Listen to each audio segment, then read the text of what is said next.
Bezrat Hashem, we'll finish off the third lesson in Likutei Moharan. Hope everybody's doing good. It's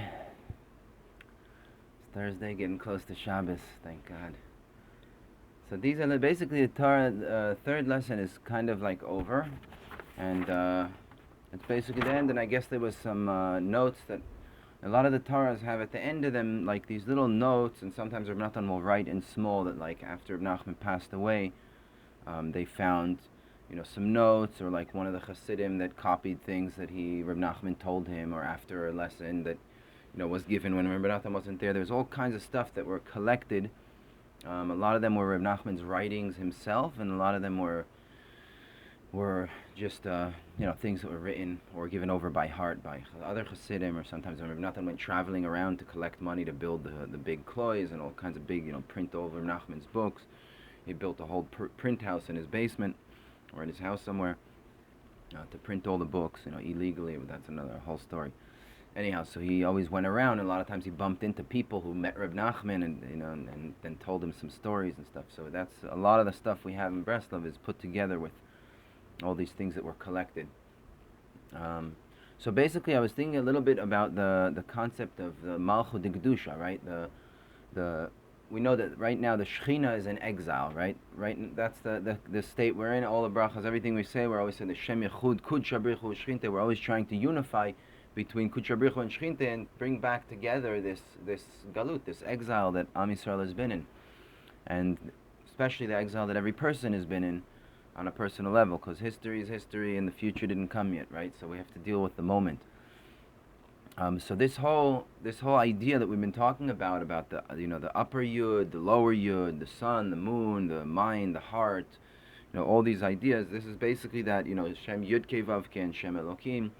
So that's the separation between Yud Kei Vav Kei and Elokim, right? That's the galut. That's Kudsha Brichu and Shechinte, right? Which is separated. My heart and my mind are separated. So that separation, from what we've been learning up until now, that separation basically is caused. It's a separation it's the galut of the speech, right? So basically, the Shem Elokim, Shem Yud Kei Vav Kei, right, is like the moichin, is the mind, and then Shem Elokim is Kiviyachol, right? It corresponds to the heart. So the heart, right? The heart is the malchut that we've been talking about uplifting and fixing the malchut to the kingdom of Hashem, the person's personal kingdom, right? That the king should be rule over the kingdom. That all has to do. It's basically the exile that the malchut, the Shem Elokim is in galut right now, means that the letters of the actual letters of Torah and Tefillah are the things that are in galut, and that's basically what we need to fix. I don't think it's in the fourth lesson. I think, not sure which lesson. It might be 54, 55.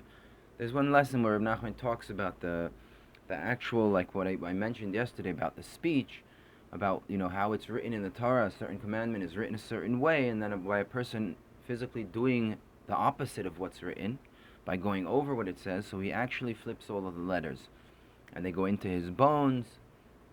And it actually might be the fourth lesson.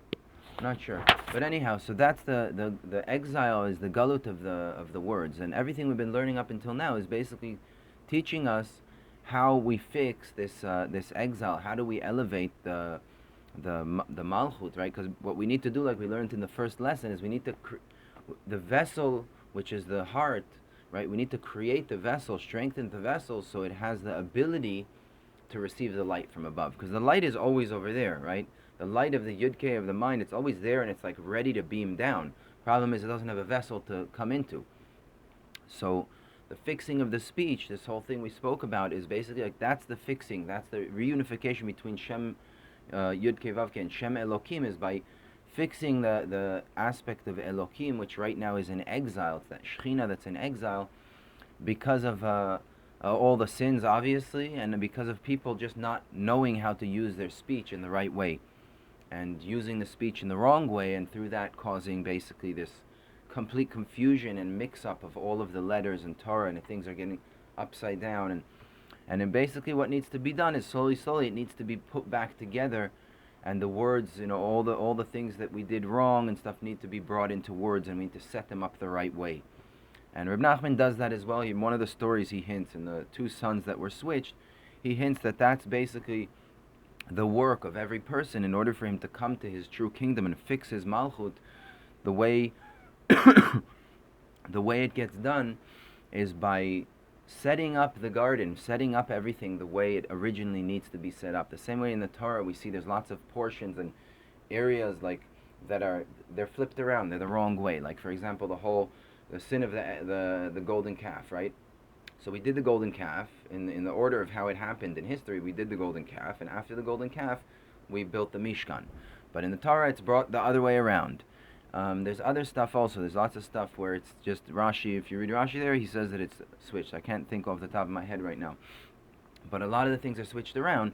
So that's basically like a hint of like all these things that need to be put back into place in order to understand them in the right way. You need to put this over there and that over there and reorganize. Like the son of the king needed to set up the entire garden and just move things around. Like the chair needed to be, a piece of it needed to be put back up, and this animal needed to be moved a little bit that way and this one that way, and add a little thing here. And it needed to be set up, and then the entire garden, the kingdom, did what it needed to do.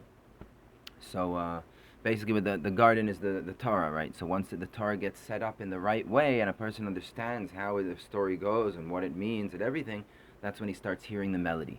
So right now, everything's mixed up in the Torah. Things are like reorganized and around, mixed around. And I don't know if it means actually physically that we're going to need to switch things around in the Torah, right? Obviously not. I think it's just going to be a way of understanding it by adding different concepts and different ideas into the Torah in certain places.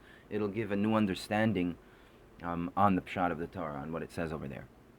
So that's basically, the fixing of the malchut is the fixing of the speech, and Bezrat Hashem will be able to fix it, right? It's all a matter of just holding on to that tzaddik, positive thinking, positive talking, positive judging yourself, and especially yourself, a little bit others, because it doesn't apply to others so much. It just applies to you. As soon as you see something, if you judge it in the wrong way, you're judging yourself, basically, right? It's just showing that I'm judging myself because I'm looking at and seeing something bad, right? So if I'm seeing it bad, that means I saw something, it came to me, now I'm thinking I can judge it this way or that way, right? So if I choose to judge it the wrong way, it's just showing about me that I have from within me something with judgment that needs to be fixed. So it's not about really what's going on outside. So this is just a couple of notes that Reb Natan added over here, probably from the notes that he found in Reb Nachman's collection. שייך לאל, וזהו כי גדול מעל שמיים חסדך. שמיים הוא בחינת קול, כמו שכתוב בשמיים השמעת קולך. So it says in Tehillim that Hashem is gadol me'al shamayim chasdecha, that Hashem's mercy is above the heaven, right? Me'al shamayim. So shamayim corresponds to the voice, right? Like we said, the windpipe with the voice that comes out. Like it says, mishamayim ishmata kolecha. Hashem, we heard Hashem's voice from the heavens. So the heavens corresponds to voice. כי על ידי החסד, היינו בחינת חוט של חסד, הנמשך על ידי שלומד תורה בלילה, על ידי זה נתתקן הכל, וזהו כי גדול מעל שמיים חסדך. So like we mentioned inside the Torah, that when a person leans onto this chesed of Hashem, right, and always leans onto this covenant to the forefathers, right, whenever he's in a situation of judgment, of judging himself, he always leans onto this covenant and remembers that Hashem is Rav Chesed, the 13 attributes of mercy, right? He leans onto this Chesed. Then when he learns, by when a person learns in the nighttime, right? Meaning he takes those nighttime, the aspect of nighttime, which is the Shem Elokim, which is all the physical things, right? All the things that he fell in, right? The hidden face of Hashem, the place where obviously there's very high light, but it's hidden because those things look like there's no light there, or I fell into sins, so it's against what the Torah says. So those things are like Pchina v'Shem Elokim, Yud Kei Vav, Shem Elokim, which is the hidden face. I don't see a revealed godliness over there. So when a person takes those things and judges them in the right way by putting a nekuda of chesed into them and judging them favorably, then when a person does that process, then he gets a chut shel chesed that's on him. which means throughout the whole day he basically, Chut Shel Chesed also is talking about this connecting to this melody again, because this whole process of doing this, and once he finds that Nekudat Tova and brings it up, that's when he starts hearing the melody, because that's when he starts getting the light from the sin, all the sparks of holiness from the sin. He gets it to himself, to his Malchut, and he starts hearing that melody, and it brings this amazing unification. So that in itself is this Chut Shel Chesed. And through that, a person fixes his kol, his voice. So the kol, we said, is the kingdom, right? The Malchut Kedusha. A person, how does he have rulership? He uses his voice, his speech. So to fix the speech, to stop hearing all that screaming, all the animals, all the sins, all the bad, all the Gehenna, and right, to stop hearing all that and to start hearing the melody, it depends on this process of taking it all the bad things we did, finding those little nekudot tavot from within them, and judging the entire thing favorably. And through that, a person starts reconnecting, starts getting the light. And the simple reason is because when a person leans onto that 13 attributes of mercy, leans onto the covenant that Hashem made with Avraham, Yitzchak, and Yaakov, then what happens is even if he falls, he doesn't fall into depression and sad. He stays happy. He's still the son of the king. Yeah, he fell because he has a big Yetzer Hara, but he's still on track and he keeps going. So for that reason, he has this Chut Shel Chesed, this reunification between his heart and his mind. וזהו כי גדול מעל שמיים חסדך. השתי ציפורים דקדושה שמשם הנבואה נמשכת הם בניין מלכות דקדושה. So the two birds that we mentioned at the beginning of the lesson, the two holy birds, shemisham hanevua, from those birds, we said those birds are the kruvim that were on top of the Holy of Holies, the two little children with the wings. That's the source of where prophecy comes down from, because we know God spoke through the kruvim to Moshe Rabbeinu. And they're the binyan of the Malchut Kedusha. Through that, those birds correspond to the melody, because the prophecy is the melody. When a person's hearing that prophecy, it means that his mind and his heart, the two birds came back together. And once they're face to face, then prophecy comes through, which means the light beams down. When the mind and heart turn to each other, the light starts beaming down, and through that, a person's Malchut Kedusha on a personal level, his kingdom of holiness starts getting built, because the king and the kingdom are one. And for this reason, the Torah teaches us that whenever there's a king in Am Yisrael, like David HaMelech, Shaul HaMelech, whenever we chose a king, so there was a prophecy. Hashem always sent the prophet to go and to anoint the king, right? Like Shmuel HaMelech went to anoint David HaMelech, right? Also Shaul HaMelech, right? Both of them he anointed. So, and he's a prophet, right? So we see the prophet is always going. So this is teaching us this idea of the kingdom, right, has to be anointed with a prophecy. You can only get back to your kingdom with this prophecy. Kechol Malchut Beit David, like all the kingdom of David HaMelech and all of his sons, Shlomo, all of them that became kings, before they became kings, it was all through the prophet coming to them. And we know prophecy comes from these kruvim, from these two faces. Which these two kruvim, these two children, they correspond. They're the aspect of these two birds that we were talking about at the beginning of the Torah, which are the binyan of the Malchut Kedusha, which is the building of Malchut Kedusha, which is that melody that we spoke about, which is that process of Reish Pei Bet, when a person does that process of taking those sins and then finding the Nekudat Tova and judging it in that right way. Through that itself, that little Nekudat Tova that he takes and of Zchut, and he finds the good, that's the prophecy. You could see also the beginning of the Torah in Bereshit, it says, V'aretz Hayta, in the land. At the beginning, Hashem created the heavens and the earth, right? And the earth, so the heavens is the mind, the Yud-Kei, right? And the earth is the Vav-Kei, is the Shem Elokim, is the Taivas. V'aretz Hayta Tov Vavo V'choshech Ha'pnei Tehom, right? The land was mamish tov vavo, and it was a bad scene. I don't know the words in English for all those things, but it was. Rashi says it's all the galuyot over there, the exiles that we went through, all the bad things. And then it says v'ruach Elokim merachefet al pnei hamayim, and the wind of Yud Kei Vav Kei of Shem Elokim was floating on top of the water. So what does it mean, floating on top of the water? Rashi over there says that was the Kisei Kavod. The Kisei Kavod was mamish the. So the Kisei Kavod corresponds to this aspect. What's the Kisei Kavod in English? Kisei Kavod is the chair. We'll see it in Torah Dalet, in Torah Vav, in the 6th lesson. Rav Nachman's going to speak about this chair and everything around this chair. This chair is actually the letter Aleph, the upper Yud, lower Yud, and Vav. That's the chair.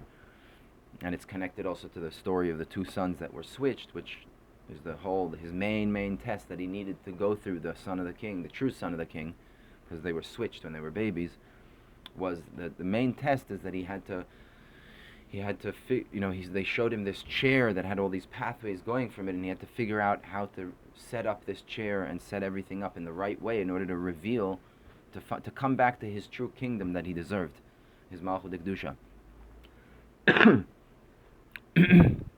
And that was basically what he was doing. I mean, that's basically what the whole thing we're talking about. Like I said, the entire thing is all talking about the letter Aleph, right? So these kruvim, this prophecy, these two birds, and then this chair, it's all the building of the Malchut Kedusha. That's what it's all about. Now he's bringing a part over here, Ma'achar alot hevi'o.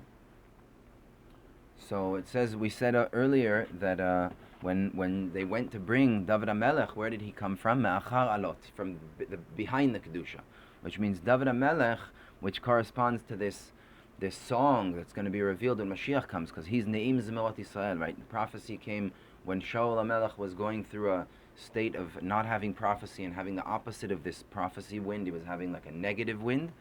So one of his people told him there's this kid called David HaMelech, one of the sons of Ishai, that knows how to play the harp beautifully. And when you play the harp, right, when a person plays the harp, like Rav Nachman is going to say in, I think, lesson 56 or 54, that when a person plays the harp and he knows how to play, and he knows how to, the instrument is whole, and he knows how to play with his fingers, right, and sift out the good wind from the bad wind and create beautiful melodies, through that prophecy comes. So David HaMelech corresponds, Rav Nachman brings it in lesson 49 also, that David HaMelech corresponds to the Malchut Kedusha, to that melody, right, and that's why he put together all the prayers of Tehillim, and the last prayers, all the 10 melodies. So David HaMelech, where does that melody come from? It doesn't come from the Kedusha. It comes from behind the Kedusha, from the other side. Because like we said, where is that melody awake from? When a person takes his sins, not when he takes his good things. He takes his sins, and from the sins he finds a nekuda and fixes it, then that's how the melody comes up. That's how the melody gets awakened. And the melody is when the mind and heart reunify and he starts hearing that melody again.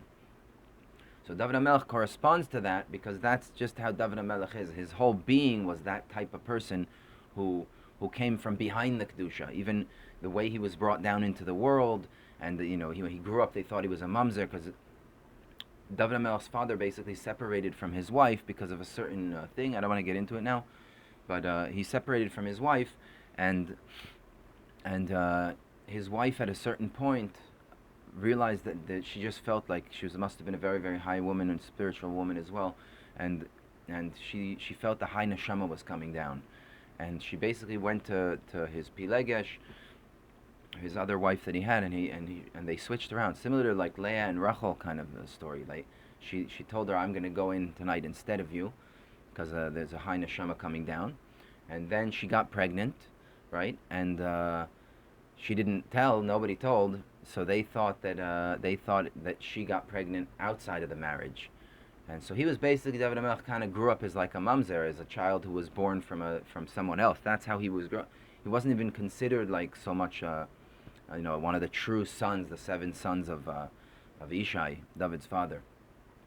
So even when Shmuel HaMelech came to anoint David HaMelech, because Hashem sent him a prophecy, go to the family of Yishai and anoint one of his sons. He brought before the prophet all of his 7 sons, and he didn't even bring, David HaMelech didn't even come, he didn't even go call him. He was out with the sheep, singing, playing music.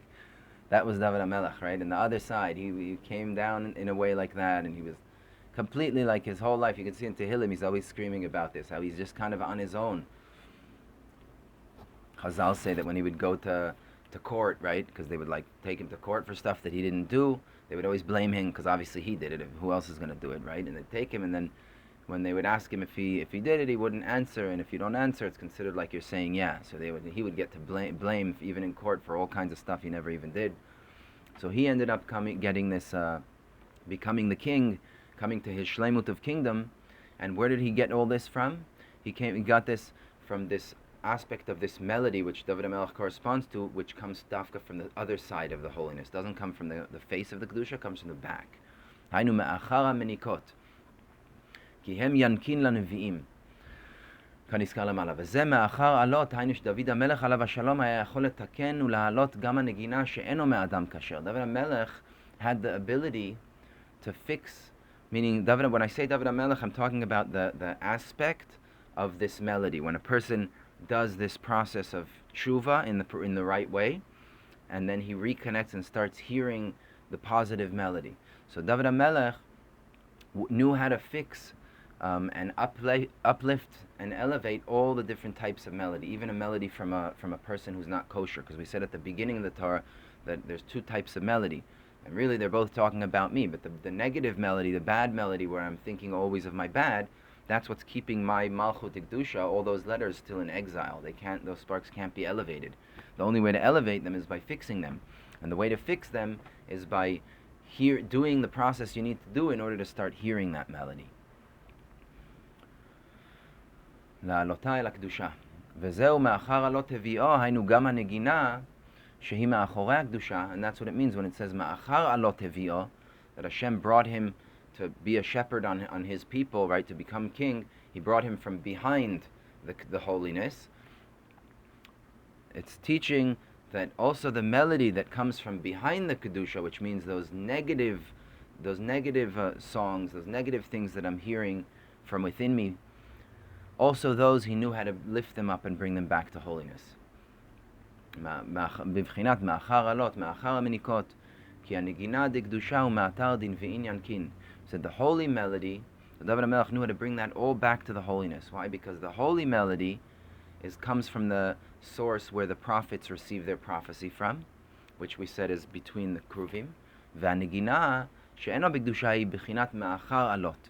And the prophecy that's not from the holiness, it's basically, he calls it also not the prophecy, the song that's not the holy song comes from behind the kedusha. מאחר עלות, מאחורי הקדושה, ודוד המלך עליו השלום היה יכול לתקן נגינה זו גם כן. David HaMelech had the ability to fix also that melody, which means it's not that he didn't hear the melody. When he heard a negative melody, he knew how to look at it the right way and translate it and understand it the right way, because at the end of the day, both of the melodies come from the same place, right? Only one of them comes from, one of the melodies comes when the kruvim are facing each other, and the other one comes when they're not facing each other. So when they're not facing each other, my heart and my mind are separated. That's where I'm hearing exile and galut and bad and negative and lashon hara and, right, bad news and everything going on in this world. It's all like there's all this bad in my life and in the world is all because they're separated. So really, as soon as they turn around, now prophecy comes and you start hearing the positive melody between the kruvim, right? Hashem starts speaking to you because the mind and the heart reconnected. So both melodies are actually coming from the exact same place, only now the kruvim are away and now they're together.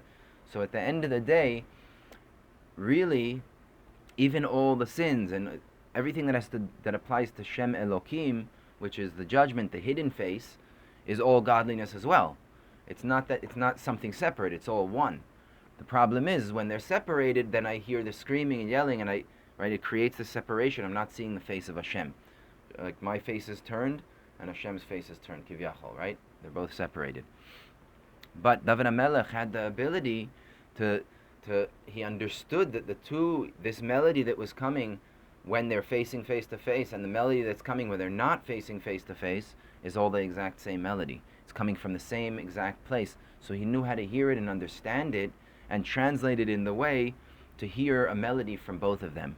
So that was the greatness of David HaMelech. That's the greatness of this whole process which corresponds to David HaMelech, which is fixing the Malchut of Kedusha by fixing all of the letters that fell into the sins, right? Because of the sins, all the letters got flipped around and upside. They're all mixed up. And by starting to take all of the sins Everything that I did in my past, anything I can remember, I just bring it in Idbodedut and have to say it with my words, right? Because it needs to come into actual words in prayer, the words of Torah. You take those words of Torah, you bring them into prayer and speak about them, and always find that little Nikudat Tova. And when a person starts doing this, what he does is he starts hearing the melody, and obviously with other things, there's other things involved too. It's not just one thing to do. There's the thing of the tzaddik and chesed and tov.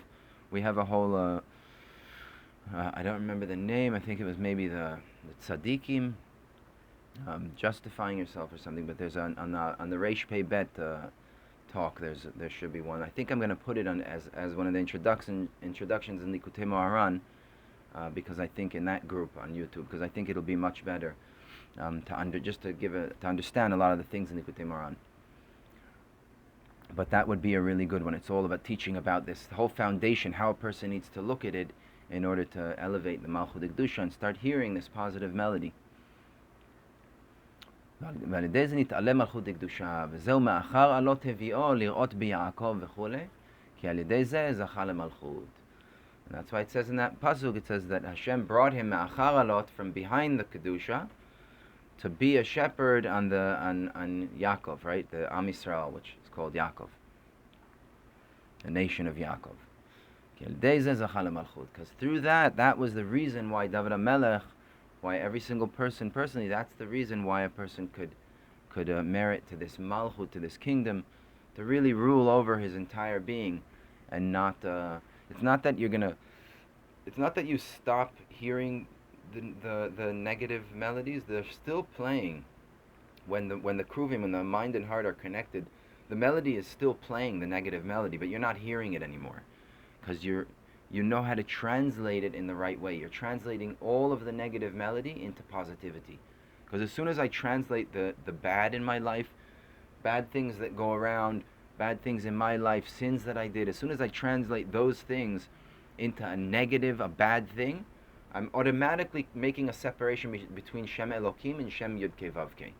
Everything bad obviously has bad from within it, which is the actual peel, the klipa, that needs to be completely, burnt and destroyed, like we know it. The chametz needs to be like you burn it before Pesach. So there's obviously ra gamur, complete bad, that needs to be burnt out and wiped out. But from within everything bad, there's tons of good. Like we know, every single thing, every physical thing, every physical garment has elokut from within it, has godliness in it, that it's its source of life. So you can't, even if you see something that's really, really bad, or a person did a sin, it has bad from within it, but it has tons of malchut kedusha. It has holiness, sparks of kedusha that are all in there, and they're stuck in there. And all we need to do in order to get them out is basically what tied them in there. It's like the letters, like we said, when a person goes over something, so the letters get switched around. So it's basically like tangled in there. It's tangled in, and the sparks of holiness can't be elevated. They're being trapped down and held because the Torah is not in the right order. So in order for the kingdom, the Malchut Kedusha, it's like, imagine a person's running his business, right? And he needs to give over 10 orders, one after another, to 1,000 people, so everybody knows what to go out and do. And what does he do? He starts from number 8, he says number 8, then number 2, right? He mixes up the order, and then everybody goes out. What happens? There's a huge confusion. They go, they run, the whole business falls apart because the guy is not, you need to give it over in order, right? So same thing. The Torah needs to go in a certain order, right? You have all the mitzvahs and everything. So as soon as a person, let's say, takes a certain mitzvah, and it says over here not to do something, and he goes and physically he goes over it, so he flipped the order over there. And by flipping things around and changing things around, what happened is, because we are the Torah, right? You're a Torah, the world's the Torah, you're living in the Torah, right? You're living in this world, which is in the Torah. So if you flipped around all these things by actions and speech and lashon hara and bad characteristics and so on, what happened is a person basically switched around the whole thing, and the whole business, things are just not working. His business isn't working, right? The Malchut Kedusha, his Malchut Kedusha is not functioning properly. So he needs to reorganize and set everything back in its right order in order for his heart to become a vessel, because the heart now is all broken up and it's not a vessel, it can't receive the light. So as soon as he fixes everything and sets it up properly, he can start getting the light from the mind. And that's basically the whole process of taking And the person needs to mamish make lists of things that he did wrong, and either one at a time, every day one thing, another thing, and slowly just start putting everything back into order. It's as simple as that. Rav Nachman says it's mamish as simple as that. Just to take these words of Torah, these letters of Torah that were mixed up, and just speak them out and say, I know this thing that I did, it says in the Torah that you're not allowed to do it, you have to do it this way, this is the right way of doing it, but I went over it and I did it the wrong way, and you bring it all in prayer before Hashem. Take 5 minutes a day, 10 minutes a day, take 2 or 3 things off the list, take them off every time. And whenever you do it, you always judge yourself favorably. You always find that nekudat tova, the little good point from within it. You judge yourself favorably, you know that you're a human being and you have taivas and you have your whole upbringing and so on. Every person has a lot of reasons why he's not in fault.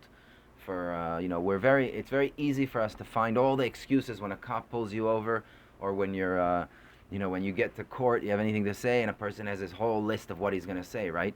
It's the same exact thing. Same exact thing. Just to look at it in that kind of way, where your mamish bringing it before Hashem, but you're not bringing it because you don't want to mechayev yourself, and get the ticket or get a fine or get thrown in jail. So you have to really try get yourself out of it. And the way the secret Rav Nachman teaches is the way to do it is to find a little mitzvah from within the thing it is. Like we said about the lust of money, and every person could try find in whatever the sins that he did to try find where's a one little point where there's an actual mitzvah. Like I was thinking about, like Hashem commanded, right? Hashem, we have a mitzvah because it's the ratzon of Hashem that all those sparks of holiness that are inside the other side now, because right they should be elevated, they should be uplifted. So that in itself is a mitzvah. Just the uplifting of the sparks and getting them out of the other side, that in itself is a mitzvah, right? All the money that I use for holy things, that in itself is a mitzvah. So even though I fell in the chasing after money, I find the nikudot where I'm actually doing a mitzvah with the money, and I point those things out and focus on those things, and then of course bring a bunch of like all your good things that you do. You keep Shabbos, or you help people, or you go to a nursing home and make people happy, or whatever it is, right? You find a lot of your nikudot tovot to make sure when you come out of that 5 minutes a day that you took to judge yourself, and just start setting up and reorganizing the order of all the letters in the Torah and the words and psukim that should go back in its right order. When you do it, to make sure to feel a lot of chesed and always justify yourself and always leaning on the mercy of the 13 midot of rachamim of Hashem, that Hashem's for one nekudah there, his Rav Chesed could wipe out all the alufei esav, all the klipot and the bad in the world. And just to lean on to Hashem's mercy, and Bezrat Hashem will go into Torah Daled and learn a little more in detail of how to really, fix the Malchut Kedusha and these letters and what the blemish is exactly in the sin and how to fix it. Bezrat Hashem. Have a great day, guys.